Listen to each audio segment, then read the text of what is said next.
just in.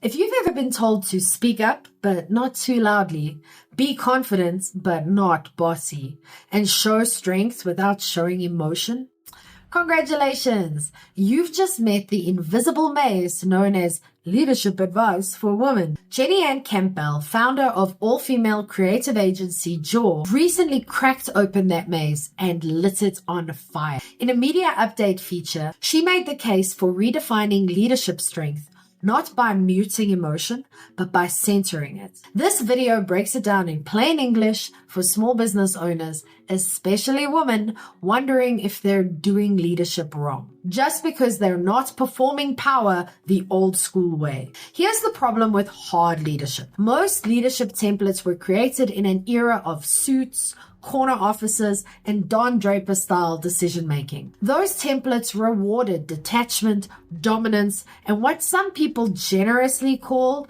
executive presence. In Jenny Ann Campbell's words, those traits were rewarded, quote, not because they were the best, but because they were convenient for a system built on hierarchy, end quote. Translation: the leadership rulebook wasn't built for balance. It was built for control. And the result? Generations of women have had to downplay everything that made them effective collaborators, communicators, and creatives, just to get taken seriously in a meeting. Here's why empathy actually wins work. This is where it gets real. Campbell was once told on live television that building a business rooted in empathy wasn't unique. It was a hygiene factor. As if care and clarity were just the soap and water of leadership, expected but unimpressive. Her response? A successful agency, happy clients, loyal team, no drama, no ego, just measurable outcomes from people first thinking. Empathy, she argues, is not about being soft. It's about being strategic. It helps you sense tension before it turns into conflict. It helps you lead people, not just projects. And it makes you the kind of leader people want to work with again. From a duct tape marketing perspective, that's the ultimate retention tool. Loyalty is cheaper than acquisition. If your leadership style keeps good people and good clients around, that's your competitive edge. So stop shrinking to fit. Campbell points to something many women will recognize immediately. The double blind. Too loud? You're aggressive. Too quiet? You're invisible. Show emotion? Unstable. Don't show it? Cold. The only way out is through. Campbell now aims to be too aligned with her values to play by a broken rulebook. That means building a business that feels like her, not some conference room caricature of what a CEO should act like. If you're a small business owner trying to grow a brand, not a persona, this hits home. Marketing that works starts with authenticity, and that has to begin internally with how you lead. Let's redefine productivity while we're at it. Somewhere along the way, busy became a personality trait and burnt out became a badge of honor. But as Campbell points out, true productivity isn't about doing more. It's about doing what matters.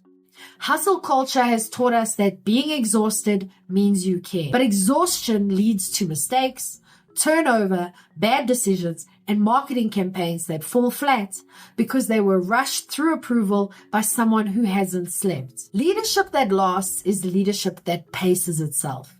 It makes time for people, reflection, and the occasional deep breath. This isn't just good for your mental health. It's good for your brand. Remember that the words we use shape the way we lead.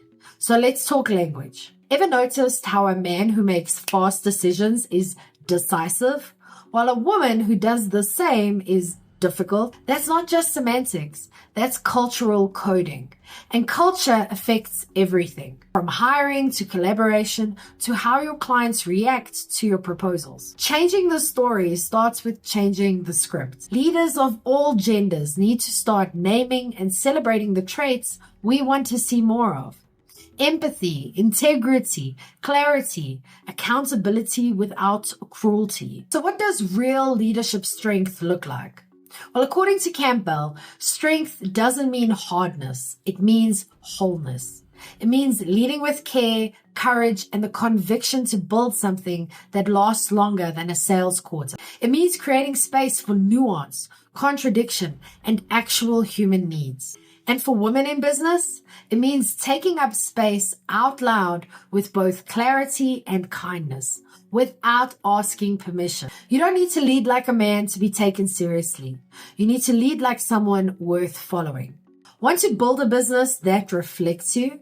Then stop copying leadership styles that don't. The way you lead affects how you hire, market, and grow. You don't need to trade empathy for success. You need to learn how to turn it into a strength people remember. If that resonates with you, download my free 5-minute marketing fix. You can get it in the description below or go to strategicmarketingtribe.com/fix. It's a free tool that helps you craft a sharp, clear message that connects. No blazers required. But what about you? What's the worst leadership advice you've ever received? Let me know in the comments.